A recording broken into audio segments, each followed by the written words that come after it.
Sometimes you meet someone, or you take a job, and you give it everything. You stay late, you show up early, you send the long messages, you listen, you forgive, you bend, and still nothing grows. No warmth, no progress, no response. You go to bed thinking, maybe I'm the problem, maybe I just don't know how to love, maybe I'm not good enough at this. This story is for that feeling. Imagine a man who wanted to grow a single perfect rose, not for money, not for status. He wanted one rose he could point to and say, I helped this become what it was meant to be. He was a diligent farmer. He had grown vegetables, wheat, and fruit trees. He knew how to work, but this time he wanted something beautiful. So he bought the best rose seed he could find.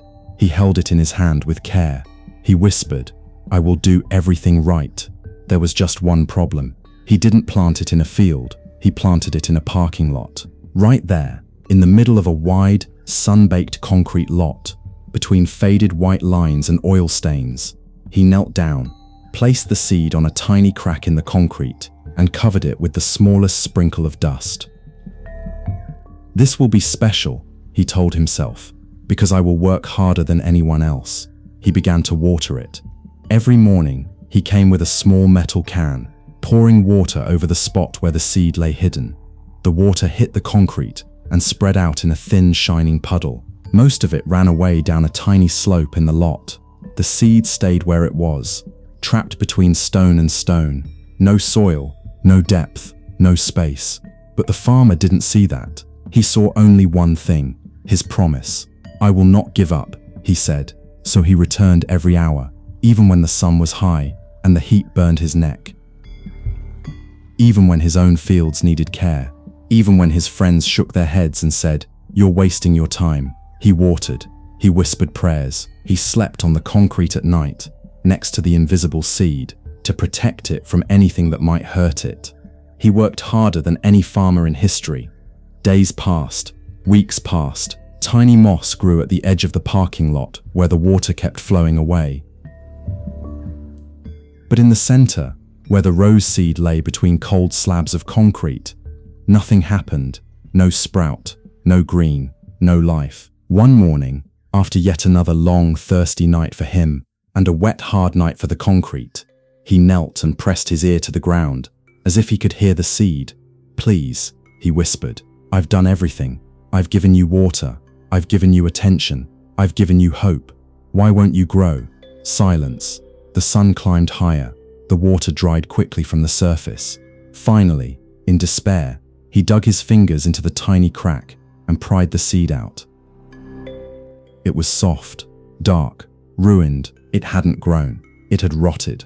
The farmer stared at it, heartbroken. Maybe I didn't water it enough, he said. Maybe I should have prayed louder. Maybe I'm just a bad farmer. He didn't look at the concrete. He looked only at himself. One afternoon, as he knelt there again with his empty watering can, a stranger walked across the lot. She wore simple clothes and carried a small bag of tools, boots dusty with soil from real fields. She stopped when she saw the man on his knees, pouring water onto bare concrete.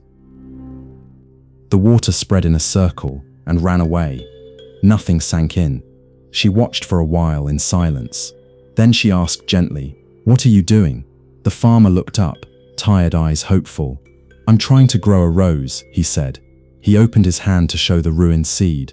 "I must be terrible at this. No matter how much I water, nothing grows." The stranger crouched beside him. "May I ask," she said, "where you usually grow your crops?" He pointed toward distant fields, where brown earth waited, rich and ready. "And do they grow there?" she asked. "Yes," he said softly. "They grow well. I've fed many people." She nodded. "Then you are not a bad farmer," she said. "You are a farmer who forgot to look at the ground." He frowned. "What do you mean?" She reached into her bag and took out a small tool. Tapping the concrete around the crack where he had placed his seed. "This place," she said, "is not a field. It is a parking lot. I am an agronomist," she added, "a soil engineer. I study what earth can receive and what it cannot." She looked him straight in the eyes. "Your water is good. Your seed was perfect. But your substrate has zero permeability." He blinked. Zero. What? She smiled softly. No openings, she explained. No softness, no absorption. You are pouring life into stone. She stood and walked a few steps to the edge of the concrete, where a thin strip of real soil began. There, small weeds and wild flowers were already pushing up toward the light. She knelt and pressed her fingers into the earth. Here, she said, if you drop a single seed and a single drop of water, something might grow. Not because you worked harder, she continued, but because the ground is able to receive. She walked back and tapped the concrete again with her knuckles. This, she said, is designed to repel.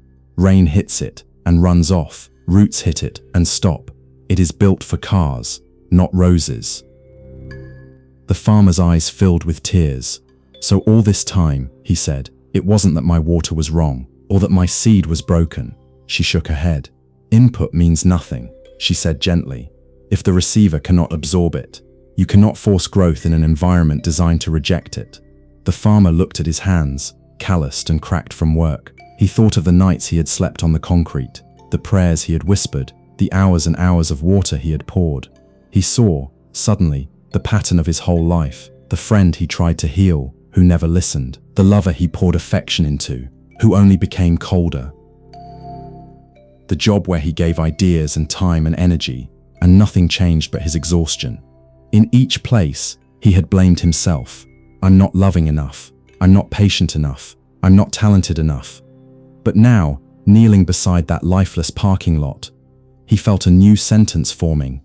What if I'm not failing? What if I'm just watering concrete? His chest ached. Relief and grief mixed together. If I leave, he whispered, if I stop watering, does that mean I never cared? The agronomist shook her head. Sometimes, she said, walking away from concrete is the most respectful thing you can do for the seed and for yourself. She picked up one small healthy seed from her bag and laid it in his palm. Love, she said, is not proved by how long you stay in dead ground. Love is proved by your willingness to plant in living soil. They walked together to the edge of the lot. The farmer knelt in the strip of earth, fingers pressing gently into the soft, dark soil. He placed the new seed there, covered it lightly, and poured only a little water. He didn't promise to sleep there. He didn't swear to water it every hour. He simply said, I will give you what a seed needs, and I will let the soil do what only soil can do. He looked back once at the wide, empty concrete, still hot and dry under the sun. He felt a strange tenderness for his old effort, and a clear understanding that effort alone is not sacred. Aligned effort is. This is the quiet physics hidden inside our relationships and careers. It is not always your lack of love or your lack of work that keeps something from growing. Sometimes the place itself has zero permeability, no matter how gentle your words, how sincere your apologies, how generous your time. If the other person's heart is poured in concrete, sealed by fear, pride, or refusal, your love will just pool on the surface and roll away. If a job, a community, a path is built like a parking lot, hard, closed, unable to change, your creativity will just sit there, never sinking in. The lesson is not stop loving. The lesson is be wise where you plant. Stop watering people who are made of concrete. It is not your lack of love, it is their lack of soil.